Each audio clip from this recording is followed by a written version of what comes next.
Russell Westbrook was just traded to the Los Angeles Lakers, and the Western Conference could not be more scary. But the question arises now that Russell Westbrook has a new big three in LeBron and Anthony Davis. Is this big three better than the one in OKC? Let us know what you think in the comments down below. But let us introduce the OK3 and the LA3 mashup.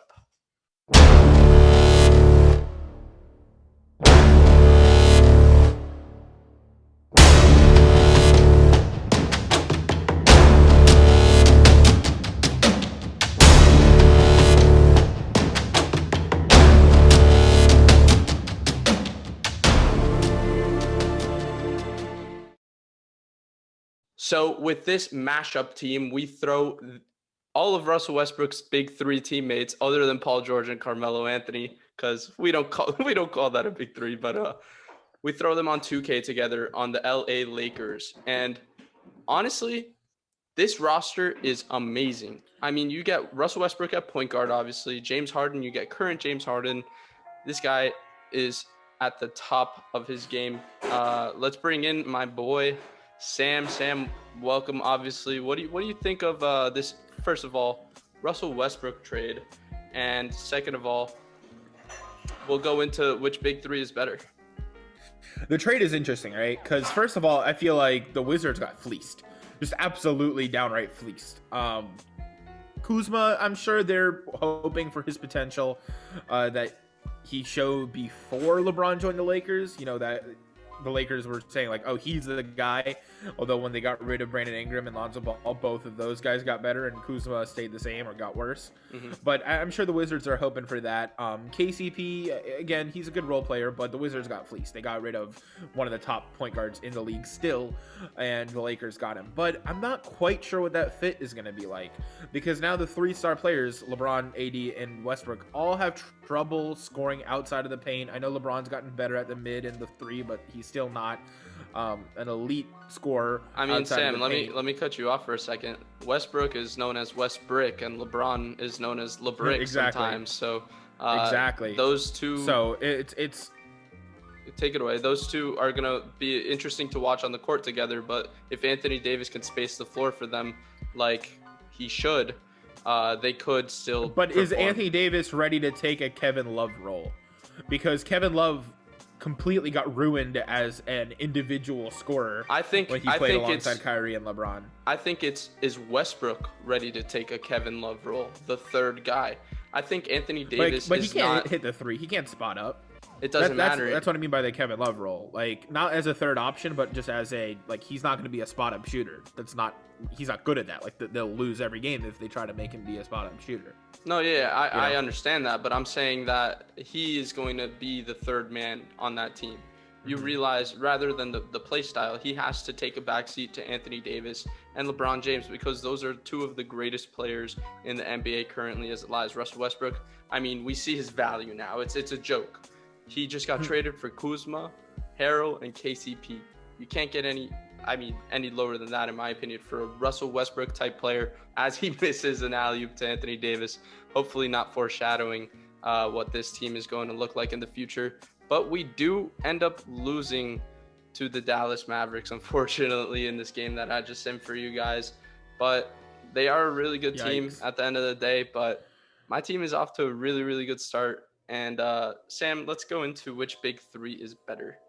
The OK3 or the new Los Angeles big three.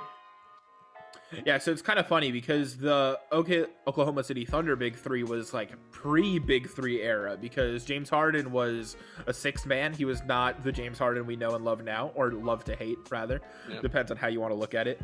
And Kevin Durant was just like the youngest scoring leader like in NBA history at that point. And Westbrook still hadn't gotten to that triple-double machine level. And now the Los Angeles Lakers, it's kind of like past the peak of the big three, because LeBron, he's still great, but we saw the injury bug finally got around to him. You know, he's been escaping that for his whole career, and it finally caught up to him. Anthony Davis seems like he's made of glass.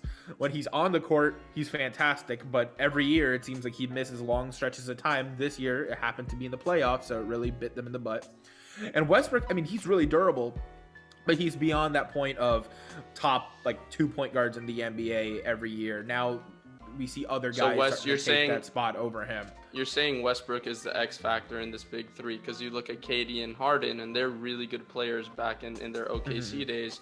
But then Westbrook is a different player now than he was in OKC.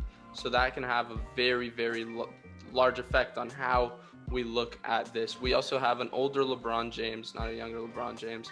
And we have a KD, which is arguably like entering his peak performance in his prime that lasted for so long, and it still is going on. So honestly, I think that the OKC big three is like really good, but every time you assemble a big three with LeBron James, you have to look at it and give it a shot that it could arguably be one of the best big threes of all time. And we have to see how they perform. We're looking at OKC, how in hindsight, like after all of this happened and this trade just went down with Russell Westbrook, it's so raw, it's so fresh that we haven't even processed it. As you guys can see, LeBron does win MVP on our team as the season just ends, but LeBron is the MVP. There's no question about it. I'm pretty sure there's no question about LaMelo winning Rookie of the Year, Alec Burks sixth man, Giannis Depoy, which we see often in these, and Christian Wood as most improved. Good for him. But let's look at the all NBA teams. We actually make the first two with James Harden and LeBron James in the first team. And actually, the rest of our roster is in the second team. Russell Westbrook, KD, and Anthony Davis all make the second team. So our team is insane. Our record at home was 33-8. We went 58-24. We had an outstanding season, Sam, and it shows you when you put guys with this talent on the same roster, there's not really much you can do. This was just moreover to show you guys what we think about the trade and how it impacts the NBA currently. I want to get what you have to think about that as we are going ahead and simming through the playoffs in a second after we take a look at these players' stats. So with the playoffs, Sam, I'm going to sim through the first couple rounds, and if we get to some game sevens or finals, I'm gonna sim with Simcast at the end. So that's what you're gonna see. But as you can see, the first round is a breeze. We go 4-0, and in the second round, we're playing against the Pelicans, which should be an interesting game. But Sam, take me into what you think this team is going to look like next season, headed into one of the most stacked Western conferences we've ever seen. Eastern Conference players just keep going to the West. Yeah, so the lucky thing here is that when you have LeBron and you have the Lakers, a big market team, you're going to get a lot of guys coming in there on very low contracts. It's kind of what happened with LeBron in Miami when they formed their big three, and even in Cleveland to some extent when they started getting guys like Derrick Rose, Dwayne Wade, and Jay Crowder on like super low deals. They can round out their shooting, but that's what they really need. I think their only player that's shooting over like 35% from three is Marc Gasol in their starting lineup.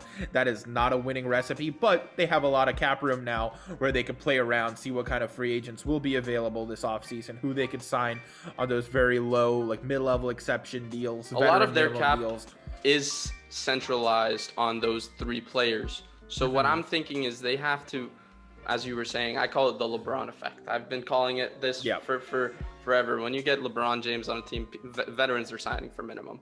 They need to get really good shooters to sign for the minimum, or bring in some guys, trade some pieces still, because this team is not final by any means. We are going to see a different Lakers team when the season comes in, because they're going to make some moves. Yeah, they got their stars. Now they need their bench. They need their role players, because at the end of the day, especially with these guys, their durability is a question mark. So it's who can come in that second unit to take the load off of LeBron's shoulders. We're in the finals here, and we are losing by 3 to the Philadelphia 76ers, and Ben Simmons is on the line. If he makes these free throws, he makes the first one. I mean, come on.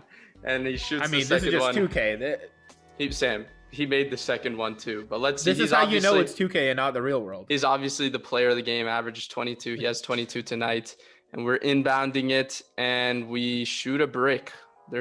We actually make it. James Harden makes it a 3-point game again after those 2 Ben Simmons misses. They throw it inbounds to Shake Milton, and they pass it to Ben Simmons. He gets fouled again. We have a chance. Ben Simmons could miss 2 free throws here. He goes, he shoots one, he makes it. Ben Simmons, you better not make he makes the fourth one. Why does he make four? It's gonna be another LeBron team. You know, they're gonna end about like a 3 seed in the Western Conference. They never overperform when you have LeBron-led squad because they're gonna take their fair share of days off. LeBron is going to play probably like 50 games this season. Davis is going to play probably his 50 games. Westbrook never takes days off, but I don't know if he's enough to lead that squad to like 60 plus wins by himself when LeBron and Davis are taking their load management time. But when the playoffs hit, that team has the extra gear that they could turn to. So as long as they can stay healthy, as long as they can get their free agents that we were talking about earlier, they're going to be a very scary team to face in the playoffs, because you know the drill. It's very hard to beat LeBron 4 games out of 7 in the playoffs. I know the Suns were able to do it and advance all the way to the finals this year, but that is an anomaly. That is not the rule. That is the exception to the rule, and this Lakers team only got better. So I'm excited to see what happens, even though we are now officially rival fans of the Lakers now that the Heat and Lakers did face off in the NBA Finals. But I'm still excited to see it because at the end of the day, I'm a basketball fan. And this is a great team. So we'll see what happens. And just know that even if they struggle early on, they're going to get to that next level come the playoffs. Yeah, I mean, as we take this next game against the Philadelphia 76ers in the finals, we're going to go ahead and throw it into the fourth quarter. We're up 131 to 117, but this game's done with. This team that we assembled here with KD, Harden, Westbrook, LeBron, and AD, arguably some of Russell Westbrook's greatest teammates of all time, and he hasn't even played a minute for the Los Angeles Lakers, is over with. This game is done. We had an incredible season, an incredible run, as we currently are NBA champions. Confetti's falling, Kevin Promised Land. Thank you guys so much for tuning into this video, as we honestly cannot be more thankful for every single one of our subscribers. And if you aren't subscribed, please consider subscribing. We're off to really big things, and we appreciate everybody who's there along the road. So please like the video if you did enjoy, as James Harden is our MVP, and we will see you next time on the Banter Broadcast.